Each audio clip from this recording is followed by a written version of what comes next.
ജാനകിയുടെയും അഭിയുടെയും വീടിന്റെ എല്ലാ പ്രിയപ്പെട്ട പ്രേക്ഷകർക്കും മെട്രോ സ്റ്റാറിലേക്ക് സ്വാഗതം. ഒട്ടും പ്രതീക്ഷിക്കാത്ത ഒരു അവസരത്തിലാണ് അല്ലെങ്കിൽ ഒരു സമയത്തായിരുന്നു ജാനകി കേസുമായിട്ട് മുന്നോട്ട് പോകാം. ഇനി തന്റെ അമ്മയ്ക്ക് തന്റെ അമ്മയുടെ ജീവിതം തകർത്ത തമ്പിക്കെതിരെ കേസുമായിട്ട് മുന്നോട്ട് പോകാമെന്ന് ജാനകി തയ്യാറായി നിന്നത്. ആ സമയത്ത് ജാനകിക്ക് താങ്ങും തണലുമായിട്ട് സ്വന്തം ഭർത്താവായ അഭിയും ഒപ്പം സക്കീർ ബായ് ഒപ്പം കൂട്ടിനുണ്ട്.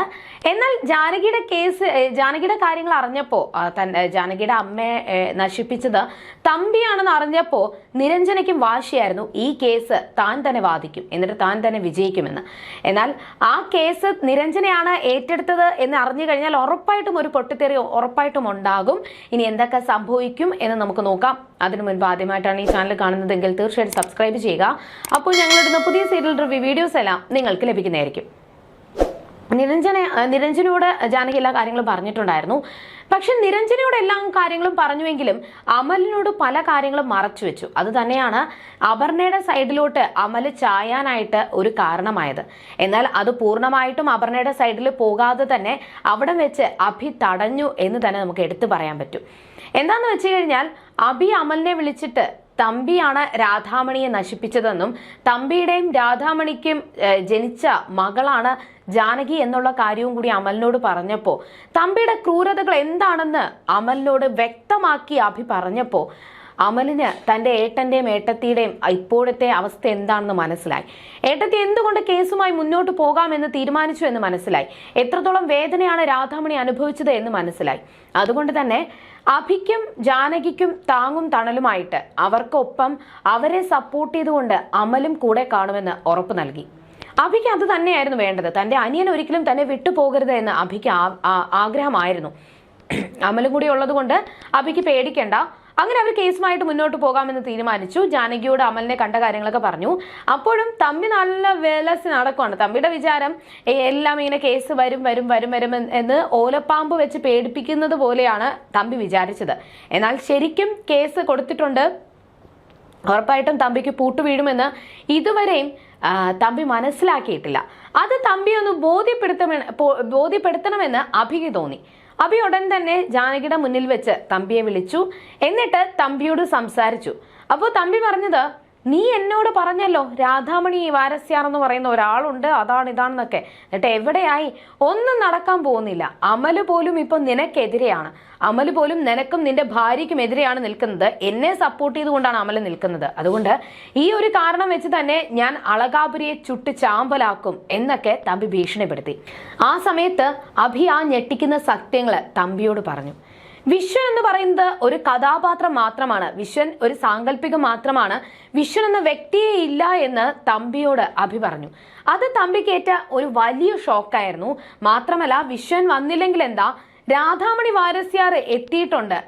ഇത് നിനക്കെതിരെ, തമ്പിക്കെതിരെ രാധാമണി വാരസ്യാർ മൊഴി പറയും, നിന്നെ പൂട്ടിയിരിക്കും എന്നൊക്കെ അഭി വിളിച്ചു പറഞ്ഞപ്പോ അത് തമ്പിക്ക് വല്ലാത്ത ഒരു പേടി തോന്നി. എങ്കിലും തമ്പി അത് വിശ്വസിച്ചിരുന്നില്ല. അഭിയുടെ കോള് കട്ടായതിന് തൊട്ടു പിന്നാലെ തന്നെ ഒരു പോസ്റ്റ് ഓഫീസിൽ നിന്ന് ഒരു കാർഡ് കിട്ടി. അപ്പോൾ പോസ്റ്റ്മാനാണ് വന്ന് തമ്പിക്ക് കൊടുത്തത്. തമ്പി അത് ഒപ്പിട്ട് വാങ്ങുകയും ചെയ്തു.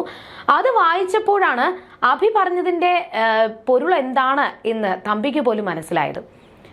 അഭി പറഞ്ഞതെല്ലാം ശരിയായിരുന്നു എന്ന് തമ്പിക്ക് ആ ഒരു കത്ത് വായിച്ചതോടുകൂടി തന്നെ മനസ്സിലായി. അതില് രാധാമണി വാരസ്യാർ എന്ന് പറയുന്ന സ്ത്രീ തമ്പിക്കെതിരെ കൊടുത്ത കേസാണെന്നും അത് വാദിക്കാൻ പോകുന്നത് നിരഞ്ജനയാണെന്നും തമ്പിക്ക് ആ ഒരു കോടതി പേപ്പർ നോക്കിയ ഉടനെ തന്നെ മനസ്സിലായി. മൂട്ടിൽ തീ പിടിച്ചതുപോലെ തന്നെ തമ്പി നേരെ ഓടിയത് അപർണയുടെ അടുത്തേക്കാണ്. ഇനി രക്ഷയില്ല, അപർണയെ കണ്ടേ മതിയാകുമെന്ന് പറഞ്ഞ് തമ്പി നേരെ അവിടെ ഓടിയെത്തി. എന്നിട്ട് തനിക്കിനി ജീവിച്ചിരുന്നിട്ട് കാര്യമില്ല, എല്ലാവരുടെയും മുന്നിൽ ഞാൻ നാണം കെടാൻ വേണ്ടിയിട്ട് പോകുവാണെന്ന് തമ്പി ഉറക്കെ വിളിച്ചു പറഞ്ഞു.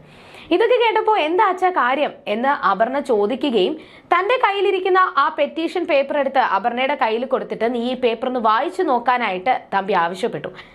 അത് വായിച്ചപ്പോഴാണ് തമ്പി ഈ മൂട്ടി പിടിച്ച തീ പോലെ ഓടി വന്നതിന്റെ പൊരുൾ എന്താണെന്ന് അപർണയ്ക്കും കൃത്യമായിട്ട് മനസ്സിലായത്. തമ്പിക്കെതിരെ കേസ് കൊടുത്തിട്ടുണ്ട്. അതും സാക്ഷാൽ ജാനകിക്ക് സപ്പോർട്ട് ചെയ്ത് വായിക്കുന്നത് നിരഞ്ജനെ, ആ കേസ് വാദിക്കാൻ പോകുന്നത് നിരഞ്ജനയുമാണെന്ന് തമ്പിക്ക് മനസ്സിലായി. ഇനി എന്ത് ചെയ്യുമെന്ന് അറിയത്തില്ല. വളരെ വലിയൊരു പ്രതിസന്ധി നിൽക്കുന്ന സമയത്താണ് നിരഞ്ജന വന്നത്. നിരഞ്ജനയോട് നീ ഈ അബദ്ധമാണ്, നീ എന്ത് അബദ്ധമാണ് കാണിച്ചത്? നീ ജാനകി കൊടുത്ത ആ കേസിൽ നീയാണോ വാദിക്കാൻ പോകുന്നത്? ഇത് ചതിയാണ്. നിന്റെ അച്ഛനും ഞാനും തമ്മിൽ നല്ല ഒരു ബന്ധത്തിലാണ് പോകുന്നത്. അത് തകർക്കാനായിട്ടും എന്നെയും നിങ്ങളെയും തമ്മിൽ പിരിക്കാനായിട്ടുമാണ് ജാനകി ശ്രമിക്കുന്നതെന്നും ഒപ്പം അപർണയും പറഞ്ഞു, നമ്മളെ തമ്മിൽ തെറ്റിച്ച് ഈ അളകാപുരിയെ തകർക്കാനായിട്ടും അളകാപുരി സ്വന്തമാക്കാനായിട്ടും ജാനകി ശ്രമിക്കുന്നത് എന്ന് അപർണയെ വാദിച്ചു. സത്യങ്ങൾ എന്താണെന്ന് കൃത്യമായിട്ട് അറിയാവുന്ന നിരഞ്ജന അതെല്ലാം നിഷേധിച്ചു. മാത്രമല്ല, ഞാൻ എന്തായാലും കേസ് വാദിക്കാനായിട്ട് തീരുമാനിച്ചു കഴിഞ്ഞു, ഇതിൽ നിന്നും ഞാൻ പിന്മാറാനായിട്ട് പോകുന്നില്ല. പിന്നെ അപർണ പേടിക്കേണ്ട എന്ത് കാര്യമാണുള്ളത്? ഇപ്പോ തമ്പി തെറ്റ് ചെയ്തിട്ടില്ല എന്ന് തമ്പിക്ക് ബോധ്യമുണ്ടെങ്കിൽ, തന്റെ അച്ഛൻ തെറ്റ് ചെയ്തിട്ടില്ല എന്ന് അപർണയ്ക്കും ബോധ്യമുണ്ടെങ്കിൽ പിന്നെ എന്തിനു പേടിക്കണം? ആരെന്ത് കൊണ്ടുവന്നാലും പേടിക്കേണ്ട ആവശ്യം എന്താണെന്ന് നിരഞ്ജന തിരിച്ചു ചോദിച്ചു. തമ്പി അതൊന്നും ഞെട്ടി. കാരണം തമ്പിക്കറിയാം താൻ തെറ്റ് ചെയ്തിട്ടുണ്ട്, അപർണയുടെ മുന്നിൽ കള്ളം പറഞ്ഞതാണെന്ന്. അത് കൃത്യമായിട്ട് നിരഞ്ജനയ്ക്ക് അറിയാം എന്നുള്ളത് കൊണ്ട് തന്നെയാണ് നിരഞ്ജന ആ ചോദ്യം തമ്പിയോട് ചോദിച്ചത്. ഇനി ഇങ്ങനെ കാണിച്ചിട്ട് പോരാ, നീ മര്യാദയ്ക്ക് ഈ കേസിൽ നിന്ന് പിന്മാറ് എന്നൊക്കെ പറഞ്ഞ് ഒരുപാട് ശ്രമിച്ചു, ഒരുപാട് പറഞ്ഞ് മനസ്സിലാക്കാൻ ശ്രമിച്ചു. എന്നാൽ നിരഞ്ജന കേസിൽ നിന്ന് പിന്മാറത്തില്ല, ഈ കേസുമായിട്ട് മുന്നോട്ട് പോകാൻ തീരുമാനിച്ചു എന്ന് അറിഞ്ഞപ്പോൾ തന്നെ തമ്പി നിരഞ്ജനയ്ക്കെതിരെ ഒരു കാര്യവും കൂടി പറഞ്ഞു. നീയാണ് ജാനകിക്കും അഭിക്കും സപ്പോർട്ട് ചെയ്തുകൊണ്ട് ഈ കേസ് വാദിക്കുന്നത് എന്നുണ്ടെങ്കിൽ നിനക്കെതിരെ പോരാടാനായിട്ട് എൻ്റെ വക്കീലായിട്ട് നിന്റെ എതിർകക്ഷിയായിട്ട് വരാൻ പോകുന്നത് നിന്റെ അച്ഛനായിരിക്കും, ഉണ്ണിത്താനായിരിക്കും, RK ഉണ്ണിത്താനായിരിക്കും എന്നാണ് നിരഞ്ജനയുടെ മുഖത്ത് നോക്കി തമ്പി പറഞ്ഞത്. ആ ഒരു വാക്കിൽ ചെറുതായിട്ടൊന്ന് നിരഞ്ജന ഒന്ന് പേടിച്ചുവെങ്കിലും, പേടിച്ചതല്ല, തൻ്റെ അച്ഛനുമായിട്ടുള്ള നിയമയുദ്ധത്തിലാണല്ലോ താൻ ഏർപ്പെടാൻ പോകുന്നത് എന്നുള്ളൊരു പേടി, ഒരു ഞെട്ടല് നിരഞ്ജനയുടെ മനസ്സിലുണ്ടായെങ്കിലും ആരെ കൊണ്ടുവന്നാലും തനിക്ക് യാതൊരു കുഴപ്പവുമില്ല, ഞാൻ ഈ ഒരു കേസുമായിട്ട് മുന്നോട്ട് പോകാൻ തീരുമാനിച്ചു എന്ന് പറഞ്ഞ് നിരഞ്ജന അങ്ങ് പോയി. തമ്പിക്ക് അറിയാം താൻ കേസ് തോറ്റുപോകുമെന്ന്. അത് പേടിച്ച് നിന്ന സമയത്ത് തന്നെ അപർണ ചോദിക്കുന്നുണ്ട്, എന്നാൽ RK ഉണ്ണിത്താനോട് ഞാൻ നേരത്തെ കാര്യങ്ങൾ സൂചിപ്പിച്ചു എന്നും അയാളാണ് എനിക്ക് വേണ്ടിയിട്ട് ഈ കേസ് വാദിക്കാൻ വരുന്നത് എന്ന് പറഞ്ഞു. നേരെ ഉണ്ണിത്താനെ കാണാനായിട്ട് തമ്പി പോയി. ഉണ്ണിത്താനെ കണ്ടു, സംസാരിച്ചു. ഈ പേപ്പർ ഉണ്ണിത്താന്റെ കയ്യിൽ കൊടുത്തതിന് ശേഷം കേസിനെ പറ്റി പറഞ്ഞു. ആ പറഞ്ഞതെല്ലാം കേട്ടപ്പോഴാണ് ഉണ്ണിത്താന് പോലും മനസ്സിലായത് തനിക്ക് ഇങ്ങനെ ഒരു കാര്യം ഉണ്ടായല്ലേ. പക്ഷേ നിരഞ്ജനയാണ് കേസ് വാദിക്കുന്നത് എന്ന് അറിഞ്ഞപ്പോൾ ഉണ്ണിത്താൻ ഒന്ന് കിടുങ്ങി, ഒന്ന് പേടിച്ചു പോയി. പക്ഷേ ഉണ്ണിത്താൻ പറഞ്ഞിട്ട് എങ്ങനെയെങ്കിലും മോളെ പിന്തിരിപ്പിക്കണം എന്ന് പറഞ്ഞപ്പോൾ ഉണ്ണിത്താൻ പറഞ്ഞത്, നിരഞ്ജന ഒരു തീരുമാനം എടുത്തു കഴിഞ്ഞാൽ അതിൽ നിന്നും പിന്നോട്ട് പോകത്തില്ല. അവളൊരു തീരുമാനം എടുത്താൽ പിന്നെ അതിൽ തന്നെ ഉറച്ചു നിൽക്കും, അവളെ പിന്തിരിപ്പിക്കാനായിട്ട് പറ്റത്തില്ല എന്ന് ഉണ്ണിത്താൻ പറഞ്ഞു.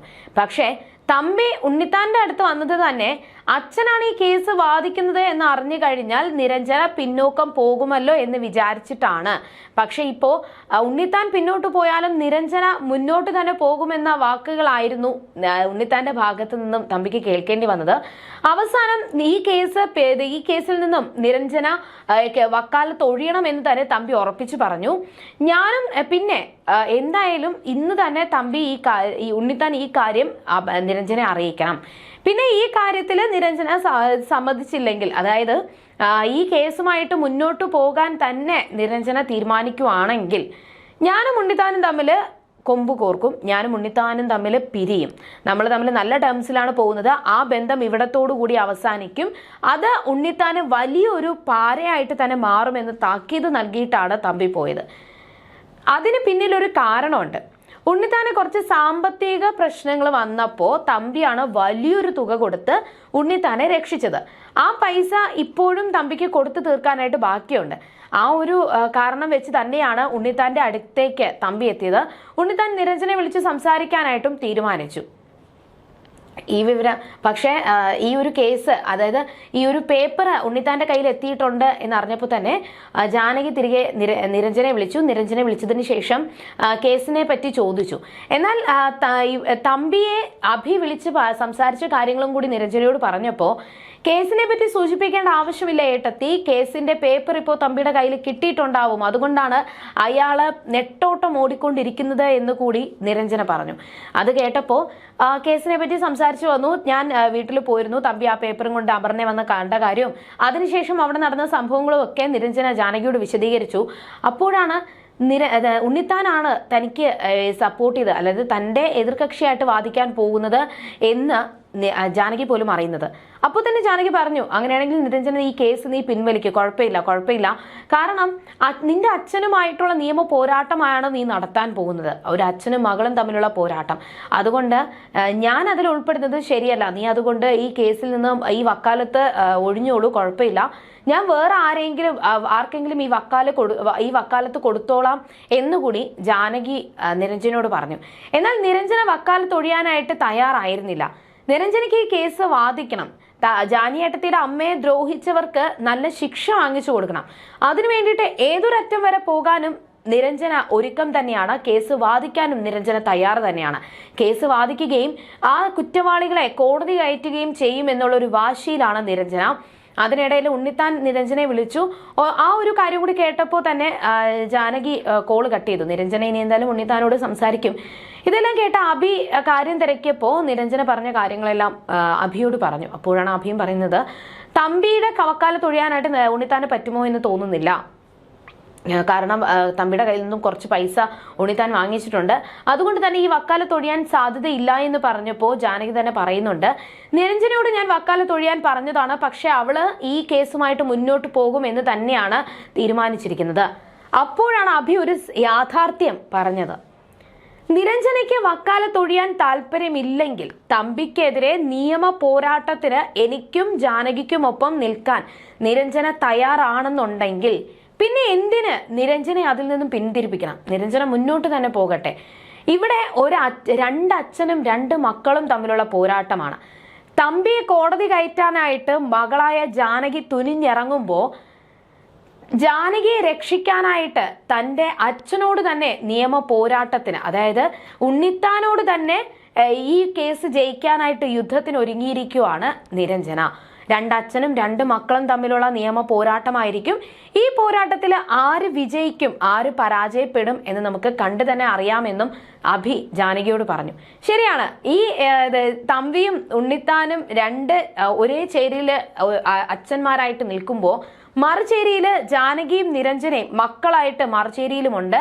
ഇതിൽ ആര് വിജയിക്കും ആര് പരാജയപ്പെടും ആർക്ക് ശിക്ഷ കിട്ടും എന്നൊക്കെ നമുക്ക് വരുന്ന എപ്പിസോഡുകളിൽ കാണാം.